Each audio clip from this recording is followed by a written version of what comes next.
আমরা পার্ট ওয়ানে দেখছিলাম কীভাবে ফন্ট স্টাইল চেঞ্জ করে ফন্ট সাইজ দেয়, তারপরে ছিল ফন্ট কালার, এখান থেকে কীভাবে ফন্ট সাইজ চেঞ্জ করা যায় এইসব বিষয়গুলো।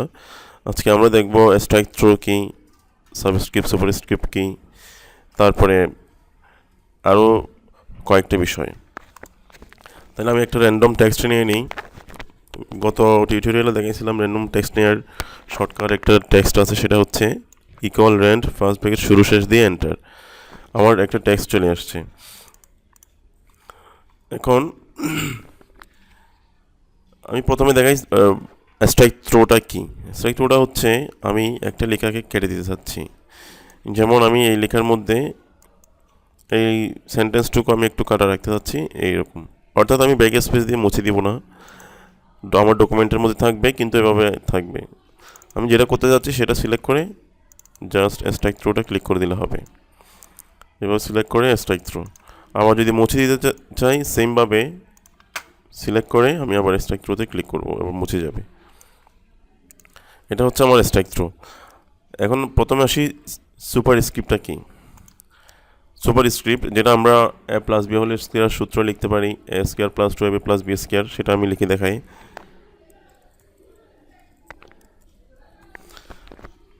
আমি জাস্ট লিখলাম এ two plus two A B plus B two, এভাবে এটাকে আমি সুপার স্ক্রিপ্ট করে দিব, অর্থাৎ টুটাকে আমি স্কোয়ার করে দিব।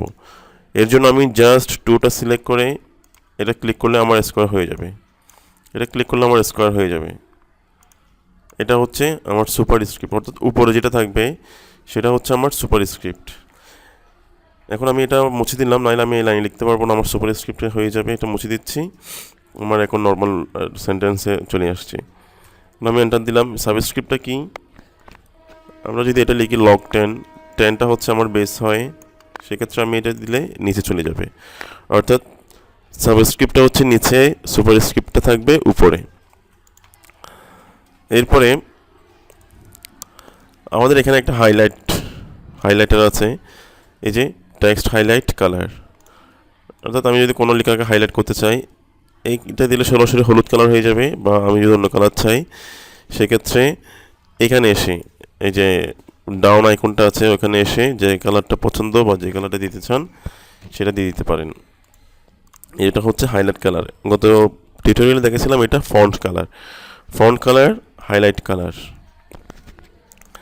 আচ্ছা, এখন এরপরে একটা গুরুত্বপূর্ণ এবং মজার জিনিস আছে, সেটা হচ্ছে আমি কোনো একটা টেক্সট লিখে ফেলছি, যেমন একটা ডকুমেন্টে আমি কয়েকটা পেজ হইতে পারে, অনেকগুলো সেন্টেন্স আমি লিখে ফেলছি, কিন্তু লেখার পর দেখা যাচ্ছে এটা আমার সবগুলা সেন্টেন্স কেস যেটা আছে, অর্থাৎ নামে সেন্টেন্সের শুরু অক্ষর বড় হাতের, তারপরে একটা ফুল স্টপ দেওয়ার পর আবার বড় হাতের, এই ধরনের করে হয় নাই, বা কিছু ভুল আছে, অথবা দেখা যাচ্ছে কিছু আমাকে সবগুলো অক্ষরে বড় হাতের অক্ষর করতে হচ্ছে। এই ধরনের যে বিষয়গুলো থাকে সেগুলো আমি কীভাবে করতে পারি, যখন আমি অনেকগুলো পেজ লিখে ফেলবো তখন সেটা তো আমার শুধরানো অনেকটা টাফ, আবার মুছে লিখতে হবে। কিন্তু সেরকম করার প্রয়োজন নেই, এখানে একটা অপশন আছে, সেটা হচ্ছে সেন্টেন্স কেস। আমি এই প্যারাগ্রাফটুকুকে সিলেক্ট করলাম, এই যে আমার সেন্টেন্স কেস, এটা চেঞ্জ কেস, এখানে ক্লিক করে একটা আছে সেন্টেন্স কেস, অলরেডি আমার এটা সেন্টেন্স কেসে আছেই। আমি যদি লোয়ার কেস দিই দেখেন সবগুলো ছোটো হাতের হয়ে যাবে। এই যে আর যে বড় হাতে ছিল সেটাও ছোটো হাতে রয়ে গেছে, ফুল স্টপের পরে ইউ যেটা ছিল সেটাও, ওয়াই যেটা ছিল সেটাও বড় ছোটো হাতের হয়ে গেছে। এই যে এখানে ইফে আই ছোটো হাতের হয়ে গেছে। আমি যদি আবার আপার কেস দিই সবগুলো বড় হাতের। আমি যদি আবার ক্যাপিটাল ইচ ওয়ার্ড দিই প্রত্যেকটা ওয়ার্ডের প্রথম অক্ষরটা হচ্ছে বড় হাতের হবে।